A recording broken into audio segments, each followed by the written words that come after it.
পাঞ্জাব কিংসকে হারিয়ে আরও একবার ফাইনালে উঠল রয়্যাল চ্যালেঞ্জার বেঙ্গালুরু। চলতি আইপিএলে দুর্দান্ত পারফরমেন্স করা চলতি 2025 আইপিএলের প্রথম দল হিসেবে কোয়ালিফাই করল ফাইনালে। রয়্যাল চ্যালেঞ্জার বেঙ্গালুরু এবারে পাঞ্জাব কিংসকে হারিয়ে বিরাট কোহলির অধরা শিরোপাটা এইবারে হয়তো তুলে নেবেন বিরাট কোহলি। ক্যারিয়ারের সকল শিরোপা থাকলেও আইপিএল ক্যারিয়ারে কোনো শিরোপা ছিল না বিরাট কোহলির। তাই তো চলতি মৌসুমে এবারে শিরোপা জয় করতে মরিয়া বিরাট কোহলির দল রয়্যাল চ্যালেঞ্জার বেঙ্গালুরু।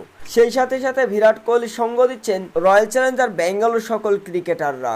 পাঞ্জাব কিংসের বিপক্ষে প্রথমে শুরুতে দুর্দান্ত বোলিংয়ের পরে এবারে ব্যাটিংয়ে অবিশ্বাস্য ব্যাটিং ফিল সল্টের। বোলিংয়ে ইয়াশ দয়াল থেকে শুরু করে জর্জ হ্যাজেলউডেরও অবিশ্বাস্য বোলিং। 2016 সালের পরে আবারও দীর্ঘ 9 বছর পরে ফাইনালে উঠল royal Challenger Bengaluru. Royal Challenger বেঙ্গালুরুর বিপক্ষে প্রথমে ব্যাটিং করতে নেমে নির্ধারিত 20 ওভারের আগে 14.1 ওভারে অবশ্য অল আউট হয়ে যায় পাঞ্জাব কিংসের ব্যাটসম্যানরা। তবে সব কয়টি উইকেট হারানোর আগে 101 রান সংগ্রহ করে পাঞ্জাব কিংসের ব্যাটসম্যানরা। 102 রানের লক্ষ্যে ব্যাটিং করতে নেমে এই দিন শুরু থেকে বিধ্বংসী রূপে ব্যাটিং করতে দেখা যায় ফিল সল্ট এবং বিরাট কোহলিদের। পাঞ্জাব কিংসের বিপক্ষে এই দিন অবিশ্বাস্য ব্যাটিং ফিল সল্টের।